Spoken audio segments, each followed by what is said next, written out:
next experiment is CS amplifier. CS stands for common source configuration.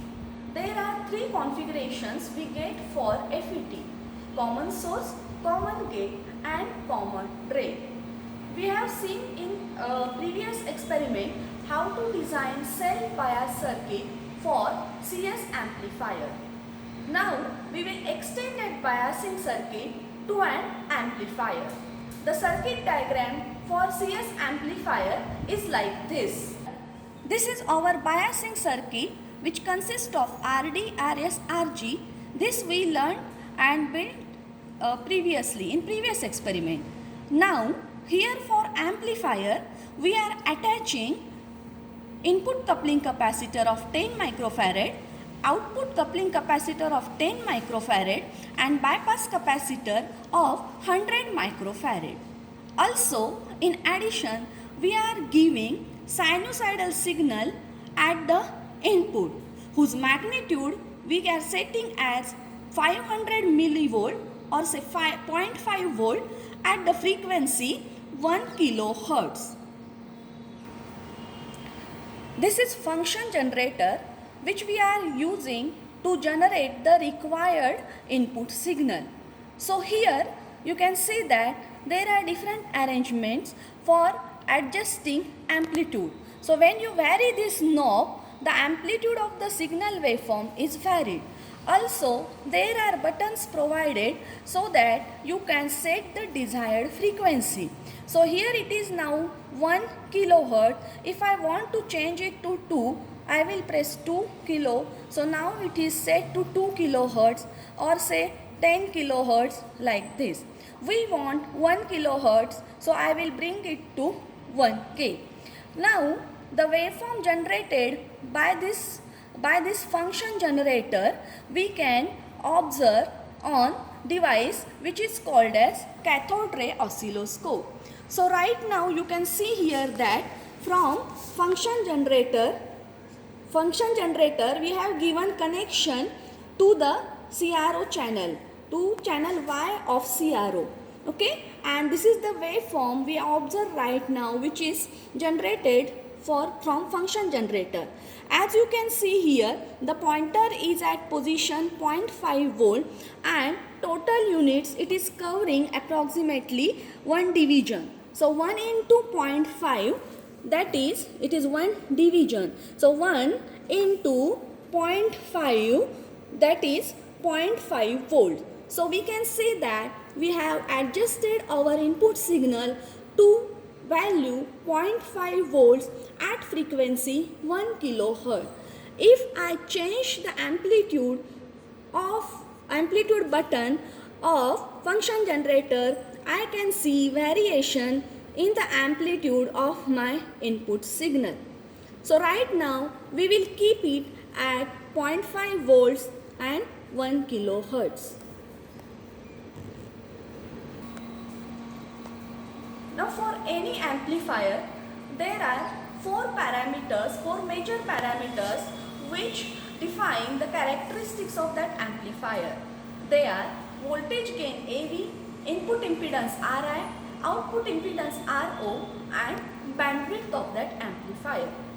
Here we are going to learn first three, that is AV, RI and RO. This is the circuit that we are going to use for finding out the voltage gain AV. What we will do is, we will give this input signal and we will observe the output at drain point, and then by taking ratio of VO and BO on VI, we will find out the gain for that amplifier.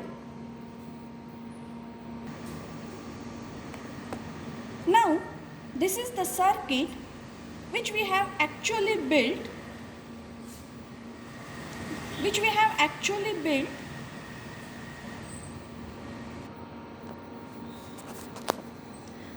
This is CS amplifier. As you can see, we are applying input signal via this input coupling capacitor to the input terminal, that is gate, and then we are measuring output from drain via this output coupling capacitor. So this output we are going to observe on the second channel of CRO. Already we know that we have adjusted the input signal to 0.5 volts at 1 kilohertz, and then corresponding output waveform is like this. So clearly we can see that the output is large. That means you are getting amplified output here. Now how to measure this? So the setting for channel 2, right now you can see that it is set at 1 volt, and the amplitude of this waveform, the height is approximately 3.6. So we can say the output we are obtained here is 3.6 volt. Also you can clearly see the phase difference between input and output waveform. We have learned in theory that for CS amplifier, input and output, they are 180 degree out of phase. So that is also clearly visible here. Now this is the circuit that we are going to use to calculate input impedance Ri.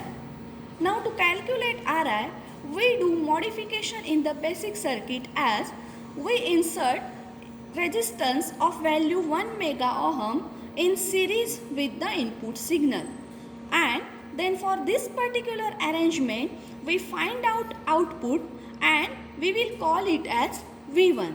So here you can see that on the board I have inserted this input impedance, this impedance whose value is 1 mega ohm in series with the input signal, and the corresponding output which I am getting here is like this.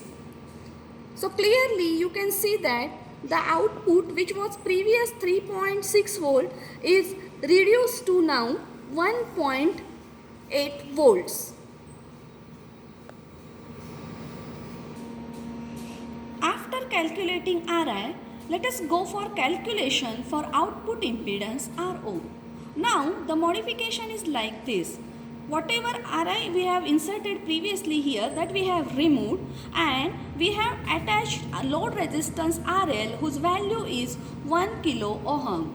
So again we will repeat the similar procedure, apply input and measure output at this point, okay, and call it as V2.